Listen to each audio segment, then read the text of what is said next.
ఈరోజు మీరు చూసి తల్లికి వందనం, ఎంతమంది పిల్లలుంటే అంతమంది పిల్లలకి ఇచ్చాం.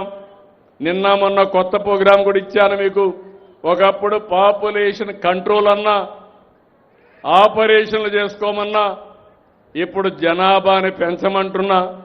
దానికి కారణం జనాభా తగ్గిపోతా ఉంది. అంతా వయసు మళ్ళిన వాళ్లే తయారవుతున్నారు.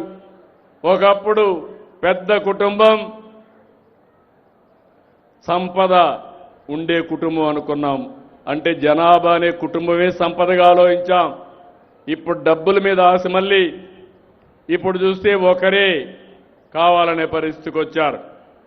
నేను ఆ రోజు చెప్పింది ఒకరు ముద్దు, ఇద్దరు వద్దు, ముగ్గురు అసలే వద్దని చెప్పాను. ఇద్దరు ఓకే అన్నాను. ఇప్పుడు అంటున్నా ఒకరు వద్దు, ఇద్దరు ఓకే, ముగ్గురు ముద్దని నేనే చెప్పే పరిస్థితికి వచ్చాను. ఇవన్నీ కూడా 20 ఏళ్లలో 30 ఏళ్లలో. ఎందుకంటే కాలం మారింది, పరిస్థితులు తారుమారైనాయి. ఇప్పుడు మనం గుర్తుపెట్టుకోకపోతే రేపు రాబోయే రోజుల్లో మనం పనులు చేయాల్సింది మెషిన్ల కోసం పనిచేయాలా, మనుషుల కోసం కాదు. చాలా దేశాలు ఈ అనుభవంలోకి వచ్చాయి. దేశాల్లో జనాభా తగ్గిపోయింది, కుటుంబాలు విచ్ఛిన్నం అయిపోతున్నాయి. మనం కూడా గుర్తుపెట్టుకోవాలి, పెన్షన్ కోసం కుటుంబం విడిపోతా ఉంది, ఇండ్ల కోసం కుటుంబాలు విడిపోతున్నాయి, రేషన్ కోసం కుటుంబాలు విడదీసేస్తున్నారు. నేను అందుకే ఆలోచించి పెద్ద కుటుంబానికి ఎక్కువ ప్రభుత్వ సహాయం చేయాలని ఒక నిర్ణయానికి వచ్చాను. తొందరలోనే వస్తాం. అప్పుడు మీరందరూ కలిసి ఉంటారు. కలిసి ఉంటే కలదు సుఖం, విడిపోతే అన్ని సమస్యలే.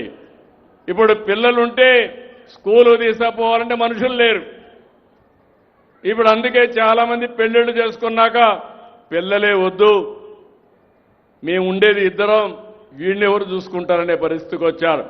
అందుకే కొత్తగా ఒక రూల్ తీసుకొస్తున్నాను, అందరికీ పిలిపిస్తున్నాను. భార్య భర్త సమాన బాధ్యత పిల్లల పెంపకంలో తీసుకోవాలని కొత్తగా అందరికీ చెప్తున్నాను. ఇప్పుడు మగవాళ్ళకు కూడా లీవ్ ఇస్తున్నా. ఇద్దరు పిల్లలు ముగ్గురు పిల్లలుంటే ప్రభుత్వ ఉద్యోగాలు చేస్తే ఒక 2 నెలలు వాళ్ళకు కూడా లీవ్ ఇస్తా. భార్యతో సమానంగా పిల్లల్ని పెంచే బాధ్యత తీసుకోవాలి. లేకపోతే ఆడవాళ్లే భారం అయిపోయి ఈ పిల్లలే వద్దు, నీకు బాధ్యత లేదనే పరిస్థితికి వచ్చారు.